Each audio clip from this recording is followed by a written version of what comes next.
नमस्कार दोस्तों, स्वागत है आपका के न्यूज़ 24/7 में। तो चलिए देखते हैं आज की headlines. Happy new year 2025। Defence ministry declare 2025 as the year of reform. As India celebrated the arrival of 2025 with unparalleled enthusiasm and fervor, the Defense Ministry on Wednesday declared the year as that of reforms. With the aim of facilitating establishment of integrated theatre commands to bolster jointness among the three services, Year of Reforms will be a momentous step in the modernization journey of the armed forces. Defense Minister Rajnath Singh said it will lay the foundation for unprecedented advancement in a country's defense preparedness, thus preparing to ensure the security and sovereignty of the nation amidst the challenge of the 21st century, he said. Earlier, President Draupadi Murmu Wednesday greeted people on New Year and asked them to renew commitment to work together for creating a brighter, more inclusive and sustainable future for India and the world. Prime Minister Narendra Modi too extended New Year's greetings, hoping for a year that would bring everyone new opportunities, success and endless joy. With vibrant celebrations at every corner, this marks the start of a new year full of hopes, dreams and possibilities. From the grandeur of firework displays, music and intimate family gatherings, the atmosphere is one of the joy and anticipation. US staggers into 2025, buffeted by a week of attacks and looming political violence. On New Year Eve, a federal prosecutor revealed to a court in Virginia an astonishing discovery.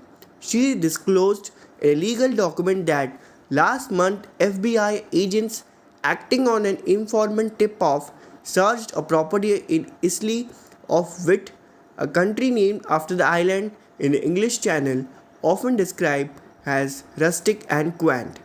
What they found on the 20-acre farm was anything but pleasant. The agents stumbled upon what the prosecutor said was probably the largest seizure by number of finished explosive devices in FBI history. Scattered between the owner, Brad Spafford, house and detached garage was a stockpile of more than 150 improvised pipe bombs, some marked lethal. The garage stored an array of tools, homemade fuses, and PVC piping, the prosecutor alleged, while a jar of explosive material found in the freezer was so unstable it could have been triggered by the slightest change in temperature. Inside the main bedroom of the house, they discovered a backpack labeled No Lives Matter, a hashtag popular among advocates of violent extremism that is a twist on the social justice hashtag Black Lives Matter. In it was a notebook containing recipes for explosive devices and grenades. Pages of that notes are made public in the court document. They are covered in Spafford's small crabby handwriting. He itemized long list of chemicals alongside instructions such as compress powder and crimp case, very important to ensure power is compressed with no airspace in case. In an extraordinary week, such a find might be expected to dominate the news cycle. Spafford, who is currently in custody, where he is denying having had an felonious intentions, had allegedly expressed support for political association and had used photos of Joe Biden for target practice at a local shooting range.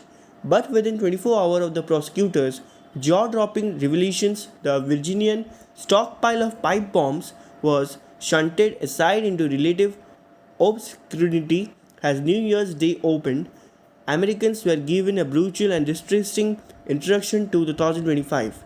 At 3:15 a.m. that morning, a military veteran with a 13-year career in the US Army, Shamsuddin Jabbar, screeched a Ford pickup truck bearing a black Islamic State flag around a police vehicle being used and a temporary barrier into the celebrated French Quarter of New Orleans. Then he barreled at high speed into New Year's revelers. Manmohan Singh wasn't a weak PM, he was a shrewd politician. Manmohan Singh had a certain public image, Soft-spoken, academically brilliant and elegant. He was a sophisticated person of the sort one rarely encounters in India politics and anymore. There is also another image of the former PM that stayed in the public mind that he was this weak prime minister, leader who could not stand firmly against the Congress president Sonia Gandhi, the PM who either succumbed to the pressures of the party or remained silent when he was expected to speak out. Singh was never a weak personality. Only a man with a steel mind could navigate the country into and through economic liberalization and ink the highly complex nuclear deal with the US. The way Singh risked his minority government survival proved that he was as anything but weak. When there were threats to his government, through an interview he sent a message to the General Secretary of the CPIM, Prakash Karat, if you want to withdraw, so be it. Singh could never suitably and publicly challenge that incorrect perception of him because there were certain conditions under which he became a PM. However, that does not take away from the fact that he was a man of resolve and lived a life full of purpose. Historic appointments have constraints built into them. Singh got an opportunity at a particular moment in Indian politics when the president of the party leading the ruling coalition was foreign born. She needed wider and deeper acceptance within the country. Singh's appointment as PM was surprising to many within Congress. Chess Olympiad winner Tanya Sachdev, facilitated by state government. Chess Grandmaster Tanya Sachdev was facilitated by Delhi Chief Minister Atishi on Saturday for a remarkable achievement as a key member of the Indian team that clinched gold at the 45th Chess Olympiad 2024. The event aimed to highlight Sachdev's accomplishment and her role in inspiring young talent in the city. Atishi took to her social media platform to express her admiration for Sachdev's success and the impact it can have on aspiring athletes, particularly young girls. She emphasized the importance of role models in motivating the next generation to pursue their dreams and strive for excellence. Today, the Delhi government facilitated Tanya Sachdev, a proud Delhi athlete and a key member of the Indian team that clinched gold at the 45th Chess Olympiad 2024. She also played chess with some of our young and upcoming chess champions from Delhi government schools, the CM wrote on X. When we embark on a journey in any field, we look for role models. For Delhi's young champion Tanya is that inspiration. Today's facilitation isn't just about honoring her, it's about motivating students, especially young girls, to follow in her footsteps and aim for gold. World's oldest person dies in Japan, age 116. Tomiko Ikuka, a Japanese woman who was the world's oldest person according to Guinness World Record, has died at the age of 116. Yoshito Sugu Nagata, an official in charge of elderly policies, said Ituka died on December 29 at a care home in Ashiya, Hyogo Prefecture, central Japan. Ituka, who loved bananas and a yogurt flavored Japanese drink called Calpis, was born on May 23, 1908. She became the oldest person last year following the death of 117-year-old Maria Brenias, according to Gerontology Research Group. When she was told she was at the top of the world super centenarian ranking list, she simply replied, "Thank you." Ituka celebrated her birthday last year with flowers, a cake, and a card from the mayor. Miss Ituka gave us courage and hope through her long life. Ashiya's 27-year-old mayor, Raisuke Takashima, said in the statement, "We thank her for it." Born in Osaka, Ituka was a volleyball player in high school and long had a reputation for his sprightly spirit, Nagata said. She climbed the 3,067-meter, 10,062-foot Mount Ontake twice.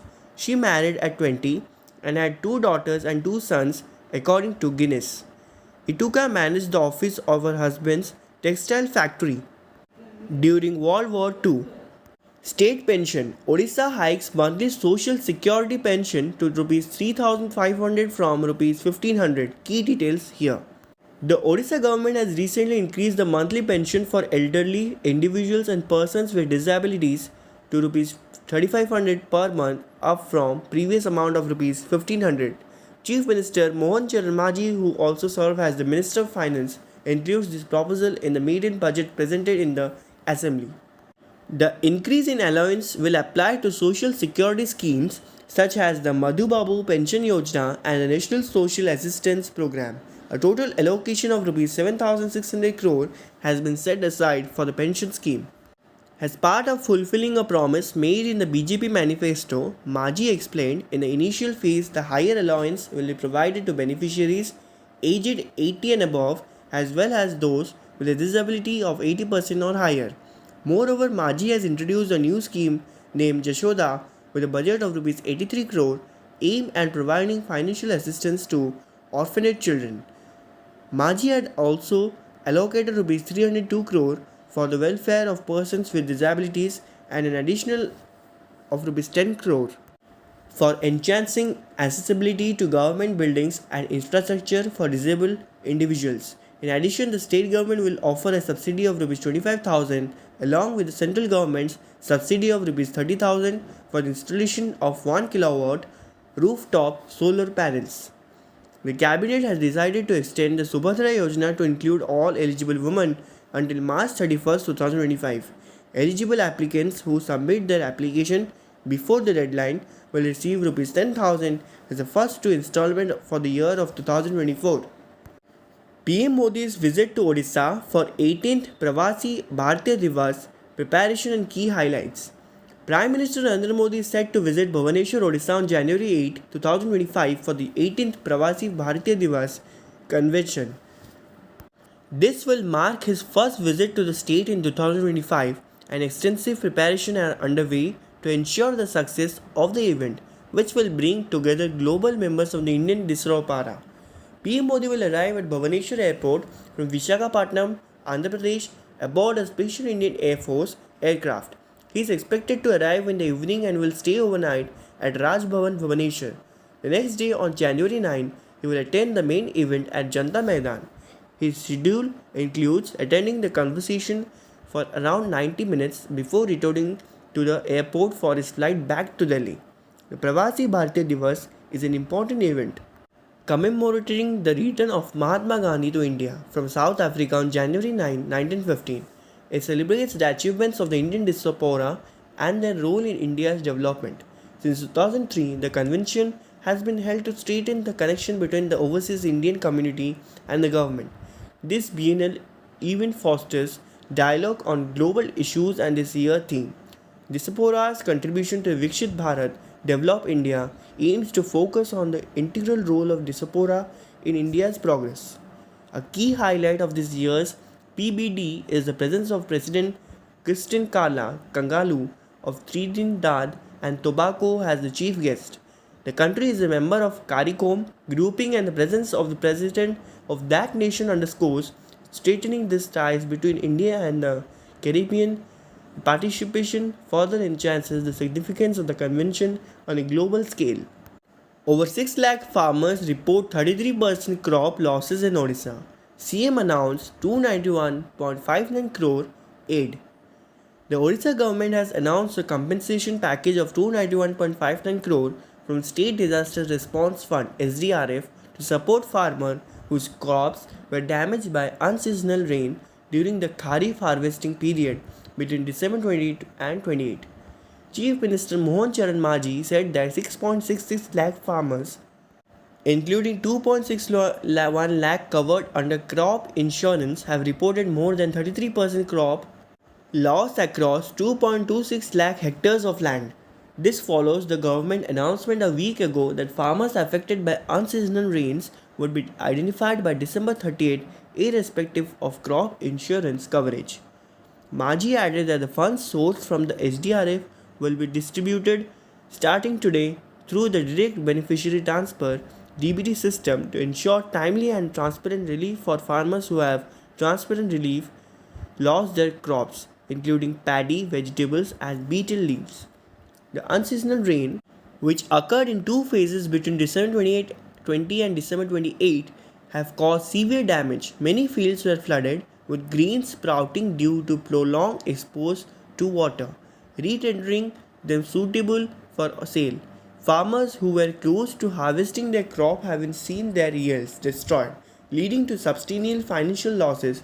Many had taken loans to finance their crops, and unexpected rains have left them unable to repay these debts, exacerbating their financial burden, an official said.